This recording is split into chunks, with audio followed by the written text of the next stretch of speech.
Jerusalem. Once a city of glory, now a city of ashes. Its great walls were broken down, its gates had been burned to the ground, and its people lived in disgrace. To the rest of the world, it was just another fallen city, a collection of ruins left to the wind and sand. But far away in the splendor of a foreign palace, one man heard the news. And for him, it wasn't just ruins. It was a wound in his soul. His name was Nehemiah. He served as cupbearer to the king of Persia, a position of immense trust and honor.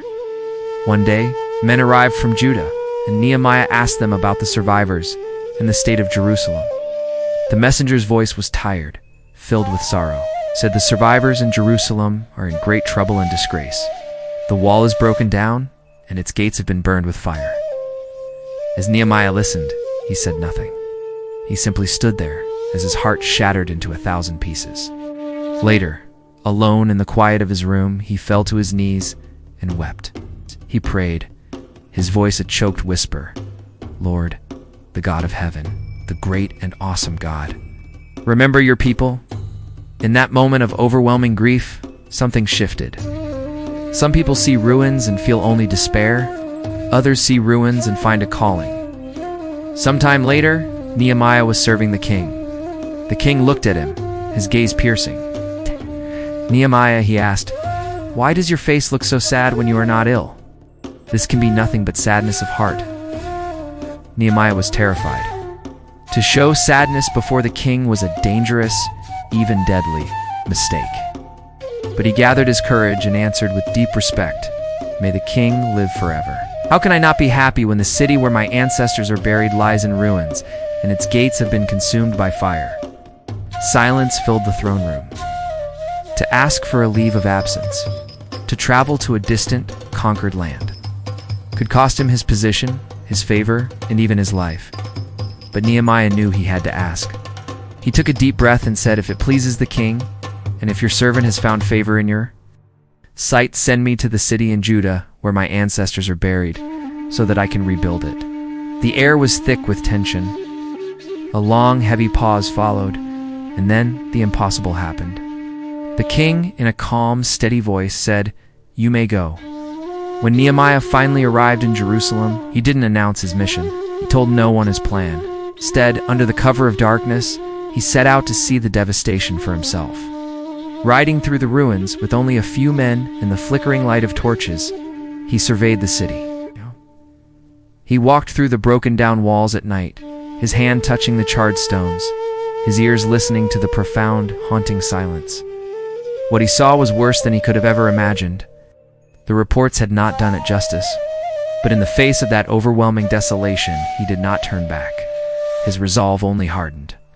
When the morning light broke over the hills of Jerusalem, Nehemiah finally gathered the officials, the priests, and the people.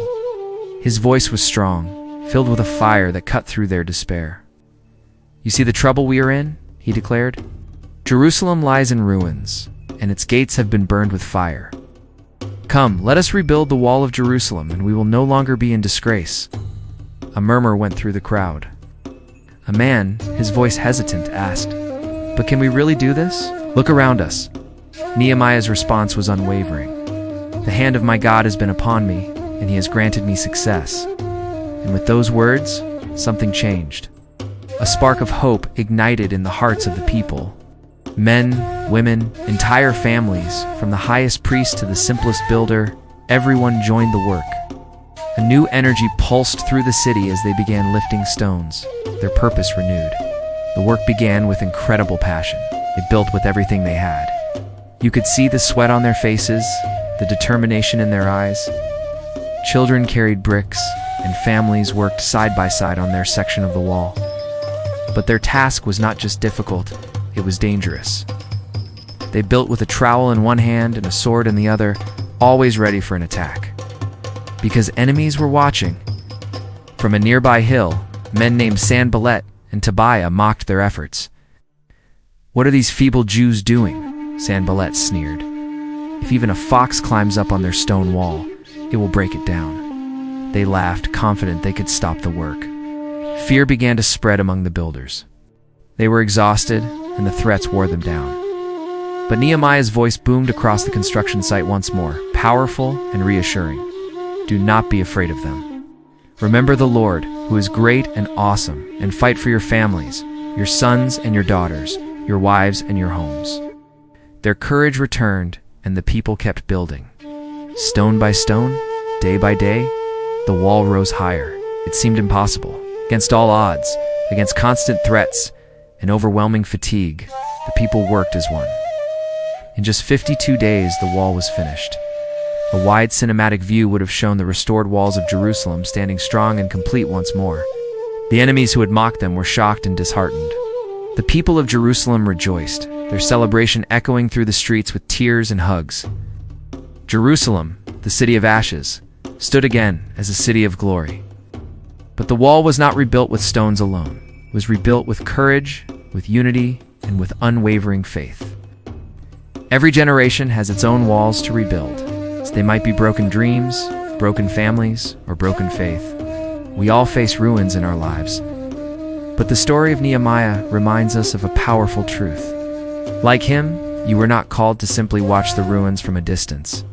You were called to rebuild. Thank you for watching.